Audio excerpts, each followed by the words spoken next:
Hi, welcome. Enjoy the content. Subscribe and turn on notifications. Imagine investing years of your life believing the person beside you was exactly who they said they were. Truthful, loyal, walking the same path toward the future you pictured together.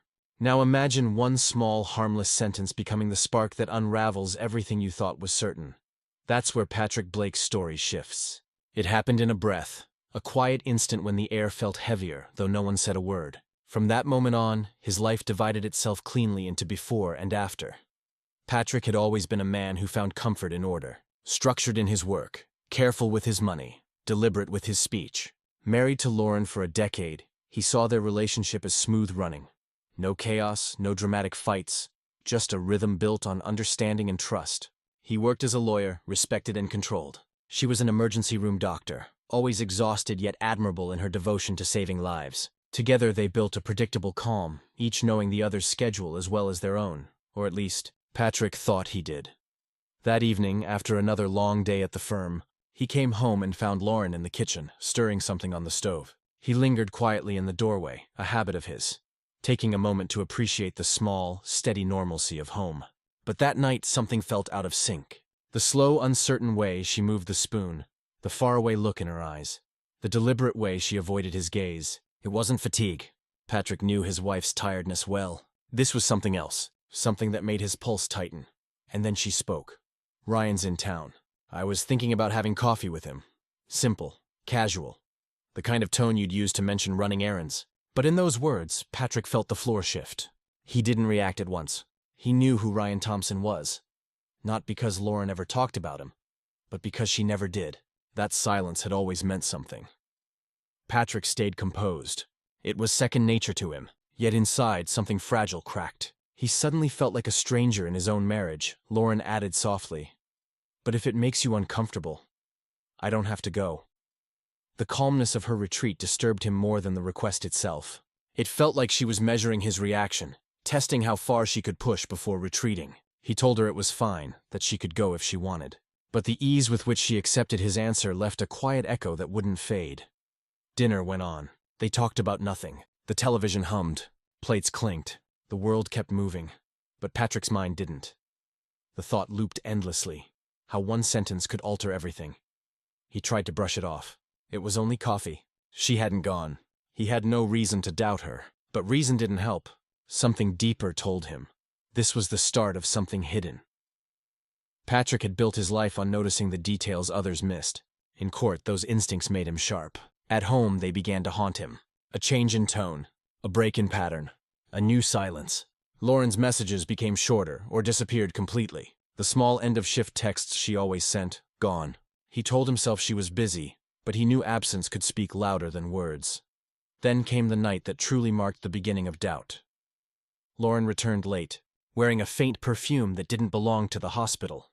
Warm, floral, and far from the sterile scent of antiseptic she usually carried. Her lipstick was nearly faded, her hair slightly undone, and she smiled too casually. "Had to cover for a coworker," she said. But Patrick noticed the missing badge from her bag, the shoes not meant for long shifts. He didn't ask questions. He didn't have to. He stored every observation like evidence. And from then on, he watched more closely, each absence, each excuse, each shift in routine. He wasn't ready to admit it yet, but deep down, Patrick Blake already knew. The story had started to change. What time did she come back? Was her hair tied or loose? Did she laugh a lot when she arrived? Was she wearing the same clothes? Everything was now being mentally logged. He was building an invisible file, a kind of emotional diary where every action of hers was a page he read with heightened attention. As the days passed, the signs became more evident. Lauren began leaving her phone face down, something she had never done before. She started saying she was going to bed early, but spent hours locked in the bedroom with her laptop, supposedly studying medical updates. And the strangest thing, her mood fluctuated. Some days she seemed more affectionate than ever. On others, she was dry, distant, indifferent to attempts at conversation. Patrick noticed she was making an effort to keep up appearances, but he also noticed something else. She wasn't the same anymore. And with each misstep, had distanced himself a little more from naivety. Until then, Patrick had never doubted Lauren. He had never snooped through her phone, never asked excessive questions, never dropped hints, but Noe felt treated like a piece of furniture. someone she greeted out of politeness, who was part of the house's scenery, but no longer included in what she thought, felt, or desired. And for someone who always believed loyalty was the foundation of any relationship, this hurt more than confirmed betrayal. It was like being pushed out of his own life, like being left behind without warning. One Sunday afternoon, she said she was going to the hospital because one of the doctors had fallen ill, and she needed to cover the shift. Patrick wished her luck and pretended to continue reading a legal article. But inside he was exploding. Her excuses were becoming too repetitive. Her speech had become linear, automatic, without variation. And for someone who analyzes witnesses in court, this was a classic sign of rehearsal, of manipulation. Lauren wasn't just omitting something. She had started building a new parallel reality, and Patrick felt that either he unraveled this act soon, or he'd be swallowed by it. From the moment Patrick decided that observing wasn't enough, something inside him activated, a silent but determined force. It wasn't impulse. It wasn't blind anger. It was the need to reclaim his dignity in the face of everything he already knew, but hadn't yet put into words. For someone like him who lived by logic, evidence, and precision, trusting his instincts wasn't sufficient. It was time to turn suspicion into certainty. And it started with a single step: hiring a private investigator. No scandals, no stalking. He just wanted the truth with clarity and proof. And most importantly, who wanted that truth to come at the right time, in the right way, with the impact Lauren deserved to feel. The detective's work was quick and efficient. In a few days, Patrick had detailed records confirming everything his heart already knew. Photographs, times, itineraries. The information matched the days when Lauren said she was on duty. But in reality, she had been at malls, remote cafes, and more than once seen getting into Ryan Thompson's car. The final touch came with the video showing the two of them hugging, smiling, and eventually entering a discreet motel together. There were no more doubts. The woman he loved had turned their marriage into a stage, and he was the only one still believing in the original script. Patrick, however, wasn't the type to explode. He was the type to plan, and it was at this moment that he decided if there was anything worse than being betrayed, it was seeing the betrayer escape without facing consequences. That's when he reached out to Amanda, Ryan's wife. A few searches in social media and a couple of messages later, they arranged to meet. Amanda was the opposite of what he imagined. Elegant, firm, a woman who smiled with her eyes, but now carried a broken look within. When she saw the photos, she didn't cry. She took a deep breath, closed her eyes for a second, and when she looked at Patrick again, she said firmly, "They deserve to feel everything they hid from us." It was from there that the plan was born, and everything was thought out with surgical precision. They chose a discreet but sophisticated restaurant, a place where Lauren and Ryan would never expect to be confronted. Patrick booked the table days in advance, organized the timing, and prepared everything. Amanda, for her part, told Ryan she wanted to have dinner out to talk about their relationship, which was already hanging by a thread. He accepted without questioning. Lauren, when invited by Patrick for dinner to celebrate a special moment, also thought everything was under control. Her confidence in her own act was so strong that it never crossed her mind she would be exposed in front of everyone that night. When Patrick arrived at the restaurant, Amanda was already in position, each seated strategically, facing the entrance. The plan was simple. Wait. First Ryan entered, distracted, looking for Amanda, and right behind him, Lauren appeared, glancing around with that light smile she always wore when she thought she had control. But the smile didn't last long. When Lauren's eyes met Amanda's, she froze, and when she saw Patrick beside her, her steps stopped. Ryan tried to mask his surprise with a confused expression, but he quickly understood what was happening. Insolence. Amanda opened the tablet on Thedible and hit play. The video started right there in the middle of their restaurant. The two of them watched themselves entering the motel. No shouting, no words, just the ambient sound of the place and the images, repeating in front of a silent audience. Customers began to notice the tense atmosphere. Lauren turned pale, looking around as if searching for an exit that didn't exist. Ryan, unsure where to put his hands, avoided eye contact, trying to contain his embarrassment. Amanda looked at him as if observing a stranger. Patrick, on the other hand, kept his steady gaze on Lauren with the calmness of someone who no longer needed to hear excuses, because he already knew everything. The power of that moment wasn't in the words. It was in the fact that everything had been orchestrated with elegance. No drama, no scandal, but with the precise coldness that only the truth can impose. Patrick didn't get up. He didn't shout. He simply looked at Lauren with the calmness of someone closing a chapter.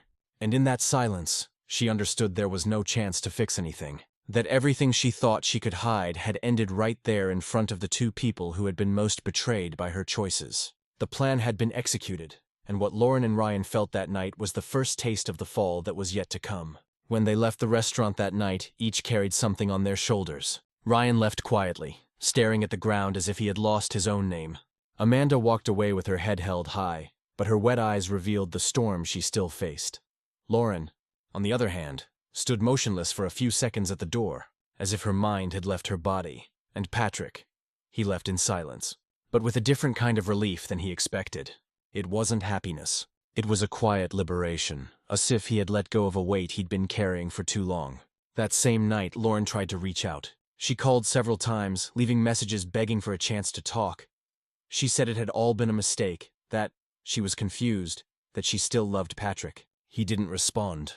He sat staring at the lit phone on the table for long minutes, listening to the persistent sound of repeated calls until they stopped. Not because she gave up trying, but because he already knew any word from her now would sound like manipulation. And more than that, he had discovered a strength within himself she never imagined existed. He was no longer the man who settled for emotional crumbs. That phase was over. In the days that followed, Lauren tried to see him in person. She showed up at the building where he worked, waited hours in the parking lot, left letters under the door of their old apartment. But Patrick was in a different emotional place now, a place she couldn't reach anymore. The connection that once existed between them had been severed in front of everyone with a video that said more than any conversation ever could.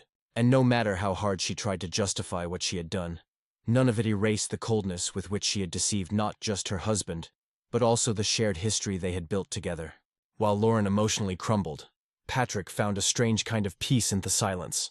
He spent days alone, reflecting on everything. He looked inward in a way he rarely had before, and he realized that for years he had carried on his back a marriage that worked more out of habit than genuine commitment. The betrayal, as cruel as it was, served Ace a mirror, a reminder that he had lost himself in many parts of his life. He had drifted away from friends, abandoned hobbies, forgotten who he was before becoming a husband. And now, without that role, he began to relearn how to simply be Patrick. That's when he decided he didn't want to stay tethered to memories. He sold the apartment, took an indefinite leave from the office, and rented a small space in another neighborhood with just the basics. He wanted to start over from scratch, but with awareness, not in a rush. One step at a time. Lauren, realizing her attempts were running out, made one last gesture. She showed up unexpectedly with an unusual proposal to donate a kidney to Patrick's father, who had been on a transplant waiting list for years. It was as if she wanted somehow to cleanse her guilt with an extreme gesture, trying to show that there was still love hidden somewhere. But the gesture, as grand as it seemed, lost its power. The moment Patrick calmly revealed that his father had already received a transplant there weeks earlier. She didn't even know. She was so disconnected from the family's reality that she no longer kept up with the most important news. Her attempt deep down was just a desperate act, and that became clear in Patrick's eyes, which showed neither anger nor irony. He simply handed her an envelope with a printed manuscript, the draft of the book he had been writing since the day he learned of the betrayal. And he said, "It's all here. You became a chapter, and now I'm moving on to the next page." That was the first time Lauren realized he had truly left. He wasn't just distancing himself. He had already gone with his body, with his soul, with everything. And what hurt her most was knowing that now Patrick was free. Free of guilt, free of her, free even of the need to hear apologies. Months after that final conversation, Patrick left everything behind. He sold the car, ended the lease on the temporary apartment, and moved to a place that had existed only in his imagination for a long time. A coastal town where no one knew his name, where the past didn't follow him, and where memories held less power. He arrived with a suitcase, a notebook, and the firm decision to start over, but not as an escape, rather as liberation. There, he didn't need to explain anything to anyone. He could simply be whoever he wanted without carrying the label of husband, betrayed, or any role that once limited him. For the first time, he was alone with his truth. The days began simply: early morning walks, afternoon reading, a few remote consultations with old clients, done for pleasure, not necessity. Slowly, Patrick discovered there was a part of him that had never had the chance to exist before. He learned how to listen to himself, rediscovered the joy of writing, of living with less, of smiling without needing to justify the reason. Over time, he made friends, participated in local events, and regained curiosity about people and stories. And it was during one of those casual conversations that he met Claire, a literature teacher who spoke passionately about the authors she loved. She knew nothing about what Patrick had been through, and that for him was essential. She didn't see him as someone broken. She saw a whole man ready to start over. As Patrick rebuilt himself, Lauren headed in a different direction. After the scandal, her reputation at the hospital was severely tarnished. She faced an internal investigation, lost prestige, and gradually saw doors close. Without friends around, without Ryan's support, who also disappeared from her life, she found herself confronting her own emptiness. She isolated herself, grew old inside, tried to start over, but something within her remained stuck in the moment. Patrick walked out of the restaurant and never looked back. And perhaps that was the true punishment, realizing too late that the biggest mistake wasn't thief trail, but underestimating someone who never raised their voice, but knew exactly when to walk away. One afternoon, already settled in his new town, Patrick received an unexpected message from an old acquaintance. It was just one line followed by a photo. Lauren sitting alone in a cafe, thin, her gaze lost. Instead of stirring something in him, it caused only a strange sense of distance. He didn't feel pity. He didn't feel anger. He felt nothing, as if that woman had existed in another life. At the table in front of him, Claire laughed at a lame joke. And in that moment, Patrick was certain there was no shadow over him anymore. That story, full of lies and disappointments, had left marks. Yes, but marks that no longer hurt. They served only as a reminder that sometimes the best thing that can happen is being betrayed because it drives out of your life what no longer deserves to better. Thank you for watching the video. If you enjoyed it, don't forget to subscribe to the channel and turn on notifications so you won't miss any updates. See you next time.